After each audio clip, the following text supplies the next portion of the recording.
শুভ সন্ধ্যা সুপ্রিয় দর্শক শ্রোতা সকলকে শুভেচ্ছা জানিয়ে শুরু করছি বাংলাভিউ সারাদিনের খবর। স্টুডিও থেকে এই মুহূর্তে সরাসরি যুক্ত হয়েছে আমি শ্রাবণী তালুকদার। এই অনুষ্ঠানের মাধ্যমে আপনাদেরকে জানিয়ে দেওয়ার চেষ্টা করি সারাদিনে ঘটে যাওয়া কিছু গুরুত্বপূর্ণ ঘটনা সংক্ষিপ্ত রূপে। প্রথমেই জানিয়ে দেব বৃহত্তর সিলেট বিভাগের বিভিন্ন খবর। পানি পুরোপুরি নামার আগেই সুনামগঞ্জে আবারও বাড়তে শুরু করেছে বন্যার পানি। সোমবার 27 জুন দিবাগত রাতে এবং আজ মঙ্গলবার সকাল থেকে সুনামগঞ্জ সদর, ছাতক ও দুয়ারাবাজার উপজেলায় থেমে থেমে বৃষ্টি হওয়ার পর নদী থেকে পানি বাড়তে শুরু করেছে।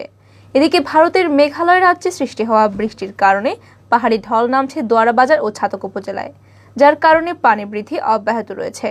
নদ নদী ও হাওর পানিতে টইটুম্বুর থাকায় পাহাড়ি ঢলের পানিতে দুয়ারাবাজার ও উপজেলার নিম্নাঞ্চল প্লাবিত হচ্ছে আবারও। পানি উন্নয়ন বোর্ড বলছে ভারতে বৃষ্টি হলে সুনামগঞ্জ পানি বাড়া স্বাভাবিক। সোমবার রাত থেকেই সুনামগঞ্জের কিছু অঞ্চল ও ভারতে বৃষ্টি হচ্ছে, এতে করে নদীর পানি আবারও বৃদ্ধি পাচ্ছে। মঙ্গলবার রাতে হওয়া বৃষ্টিতে জেলার নদ নদীতে পানির উচ্চতা কিছুটা বেড়েছে। চলে যাচ্ছে পরবর্তী সংবাদে। সুপ্রিয় দর্শক শ্রোতা, আপনারা যদি শব্দ ঠিকমতো না পেয়ে থাকেন তাহলে কমেন্টে জানাতে পারেন। জরুরি মেরামত ও রক্ষণাবেক্ষণের কাজের জন্য সিলেট নগরীর বেশ কিছু এলাকায় বুধবার 29 জুন টানা 9 ঘন্টা বিদ্যুৎ সরবরাহ বন্ধ থাকবে। 28 জুন মঙ্গলবার এক বিজ্ঞপ্তিতে তথ্যটি দিয়েছেন বিদ্যুৎ উন্নয়ন বোর্ড ও বিক্রয় বিতরণ বিভাগ 2 এর নির্বাহী প্রকৌশলী শামস আরফিন। বিজ্ঞপ্তিতে বলা হয়, বুধবার সকাল 8টা থেকে বিকেল 5টা পর্যন্ত সিলেট নগরীর কাজীটুলা, মানিকপীর, মাজার নয়া সড়ক, বারুদখানা, জেল রোড, হাওয়াপাড়া, চারদিঘির পাড়, মিরবক্সটুলা, অনামিকা, ঝর্ণার পাড়, কুমারপাড়া, নায়রপুল, সওদাগরটুলা, ধোপাদিঘির পাড় সহ আশপাশ এলাকায় বিদ্যুৎ সরবরাহ বন্ধ রাখা হবে। শামসি আরফিন বলেন, এই কয়েক ঘন্টা বিদ্যুৎ সরবরাহ বন্ধ থাকায় গ্রাহকদের কিছুটা ভোগান্তি পোহাতে হবে। এই জন্য বিদ্যুৎ বিভাগ থেকে আন্তরিকভাবে দুঃখ প্রকাশ করা হয়েছে। উল্লেখ্য, জরুরি মেরামত এবং রক্ষণাবেক্ষণের কাজের জন্য আজ মঙ্গলবার 28 জুন সিলেট নগরীর বেশ কিছু এলাকায় সকাল থেকে বিকাল পর্যন্ত বিদ্যুৎ সরবরাহ বন্ধ ছিল। করোনা ভাইরাস সংক্রমণের কারণে বন্ধ থাকা ভারতের সঙ্গে 11টি চেকপোস্ট ইমিগ্রেশন কার্যক্রম পুনরায় চালুর অনুমতি দিয়েছে স্বরাষ্ট্র মন্ত্রণালয়ের সুরক্ষা বিভাগ। এর মধ্যে সিলেট বিভাগের 5টি। গত রোববার 26 জুন চেকপোস্টে ইমিগ্রেশন কার্যক্রম ফের চালুর অনুমতি দিয়ে সংশ্লিষ্টদের চিঠি দিয়েছে বিভাগটি। অনুমতি পাওয়া সিলেটের বিভাগের চেকপোস্টগুলো হলো সিলেটের জকিগঞ্জ, মৌলভীবাজারের চাতলাপুর, জুরির বটুলি, কুমারঘাট এবং হবিগঞ্জের বাল্লা। এছাড়াও শেরপুরের নাকুঘাও চেকপোস্ট, কুমিল্লার বিবির বাজার, ফেনীর বিলোনিয়া, ঢাকার ক্যান্টনমেন্ট রেলওয়ে ইমিগ্রেশন চেকপোস্ট, কুড়িগ্রামের রৌমারী স্থলবন্দর এবং যশোরের বেনাপোল রেলওয়ে ইমিগ্রেশন চেকপোস্টে কার্যক্রম ফের চালুর অনুমতি দেওয়া হয়েছে। সিলেটের বালাগঞ্জে এক ইউপি চেয়ারম্যানের বিরুদ্ধে সরকারি ত্রাণ সামগ্রী ব্যক্তির উল্লেখ করে প্রচারণায় অভিযোগ পাওয়া গেছে। এই বিষয়ে উপজেলা জুড়ে তোলপাড় সৃষ্টি হয়েছে। বিষয়টি নিয়ে অনেক সামাজিক যোগাযোগ মাধ্যম এবং ফেসবুকে নেতিবাচক মন্তব্য করছেন। জানা যায়, সিলেট বালাগঞ্জ উপজেলার গৌরীপুর ইউনিয়ন পরিষদের চেয়ারম্যান এবং উপজেলা বিএনপির সাধারণ সম্পাদক এম মুজিবুর রহমান মঙ্গলবার সকালে তার ব্যক্তিগত ফেসবুক আইডি থেকে কয়েকটি ছবি পোস্ট করেন এবং সেই সব তিনি সরকারের বরাদ্দকৃত শুকনো খাবারের প্যাকেজকে ব্যক্তি অর্থায়নের ত্রাণ বলে উল্লেখ করেন। ইউপি চেয়ারম্যান এবং বিএনপি নেতা এম মুজিবুর রহমানের এই পোস্ট দেখেই স্থানীয় আওয়ামী লীগ এবং বিভিন্ন মহলের ব্যক্তিবর্গ সমালোচনা শুরু করেন। সামাজিক যোগাযোগ মাধ্যম ফেসবুকেও শুরু হয় আলোচনা সমালোচনা।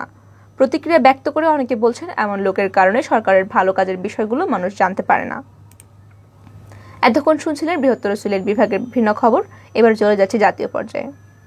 বিগত 2011 সালের ক্যাডেট উপপরিদর্শক এসআই নিরস্ত্র পদে নিয়োগের লক্ষ্যে অনুষ্ঠিত লিখিত, মৌখিক এবং বুদ্ধিমত্তা পরীক্ষার চূড়ান্ত ফল প্রকাশিত হয়েছে। আজ মঙ্গলবার 28 জুন পুলিশ সদর দপ্তর থেকে পাঠানো এক বার্তায় এই তথ্যটি জানানো হয়েছে। বার্তায় বলা হয়, বিগত 2021 সালের ক্যাডেট উপপরিদর্শক পদে নিয়োগের লক্ষ্যে অনুষ্ঠিত লিখিত, মৌখিক ও বুদ্ধিমত্তা পরীক্ষার চূড়ান্ত ফলাফল প্রকাশিত হয়েছে। সংশ্লিষ্ট সবার অবগতির জন্য জানানো যাচ্ছে যে 2021 সালের ক্যাডেট সাব ইন্সপেক্টর নিরস্ত্র পদে নিয়োগের লক্ষ্যে অনুষ্ঠিত লিখিত, মৌখিক এবং বুদ্ধিমত্তা পরীক্ষায় উত্তীর্ণ প্রার্থীদের মেধা ভিত্তিতে প্রযোজ্য বিধিবিধান পরিপালনের শর্তে 875 জন প্রার্থীকে 1 বছর মেয়াদী মৌলিক প্রশিক্ষণ দেওয়ার জন্য সিলেকশন বোর্ড সাময়িকভাবে সুপারিশ করেছে। কুড়িগ্রামে বন্যার পানি কমলেও কমছে না নদী ভাঙন। কুড়িগ্রামে বন্যা পরিস্থিতির সার্বিক উন্নতি হয়েছে, কিন্তু 9 উপজেলার 50টি ইউনিয়নের 3 শতাধিক গ্রামের বানভাসী মানুষগুলোর ভোগান্তি এখনো কমেনি। অনেক এলাকায় দেখা দিয়েছে বিশুদ্ধ খাবার পানি এবং খাদ্যের সংকট। পানি কমলেও বন্যা দুর্গত এলাকার পানিবাহিত রোগের প্রাদুর্ভাব বেড়েছে। নিম্নাঞ্চলের নদী অববাহিকায় ঘরবাড়ি থেকে এখনো পানি সরে না যাওয়ায় চিন্তিত রয়েছেন অনেক পরিবার। তবে যাদের ঘরবাড়ি থেকে পানি সরে গেছে তারা যেসব বাড়িতে ফিরতে পারছেন না, কারণ এখন সেসব বাড়িঘরে কাদা এবং কেঁচো বাসা বেঁধেছে। পুরো সংস্কার করে তারপর সেসব বাড়িঘরে যেতে হবে। চলতি বন্যায় প্রায় 3 শতাধিক শিক্ষা প্রতিষ্ঠানকে আশ্রয়কেন্দ্র হিসেবে ব্যবহার করা হয়েছিল। আরো কয়েকদিন অপেক্ষা করতে হবে। তাছাড়া এই টাকা পয়সা না থাকলে বাড়িঘর মেরামত না করে তারা তাদের বাড়িঘরে ফিরতে পারবে না। এদিকে গত 5 দিনের ব্যবধানে নদ নদীর পানি কমতে থাকায় তিস্তা ও ধরলায় শুরু হয়েছে তীব্র নদী ভাঙন। গত 2 সপ্তাহের ব্যবধানে তিস্তা নদীর ভাঙনে সদরের হালখানগর সরডুব এলাকায় বিভিন্ন বন্যা নিয়ন্ত্রণ বাঁধের পাশে বেশ কয়েকটি বাড়িঘর ও ব্রহ্মপুত্র নদের ভাঙনে উলিপুর উপজেলা সাহেবের আলগার কয়েকটি স্থানে হাতিয়াজনের একটি বাজারে প্রায় 20টি দোকানঘর এবং অর্ধ শতাধিক বাড়িঘর ইতোমধ্যেই বিলীন হয়ে গেছে নদীগর্ভে। চলতি বছরের শেষে সবার আগে গাড়ি আমদানিতে রেকর্ড গড়েছে মোংলা বন্দর কর্তৃপক্ষের দাবি। এবার চট্টগ্রাম বন্দরের চেয়েও বেশি গাড়ি আমদানি করা হয়েছে মোংলা দিয়ে। আজ মঙ্গলবার 28 জুন পর্যন্ত চলতি 2021-22 অর্থ বছরের মোংলা বন্দরে গাড়ি আমদানি হয়েছে 20,808টি, যা এখনো পর্যন্ত সর্বোচ্চ। মোংলা বন্দর কর্তৃপক্ষ নিশ্চিত করে উদ্যোগ এবং প্রচেষ্টায় 2009 সাল থেকে 2008,909টি গাড়ি মোংলা বন্দর দিয়ে আমদানি শুরু হয়। এরপর ধারাবাহিকভাবে গাড়ি আমদানি বাড়তে থাকে। চলতি অর্থবছর শেষ হওয়ার আগেই গাড়ি আমদানিতে সর্বোচ্চ রেকর্ড করেছে মোংলা বন্দর।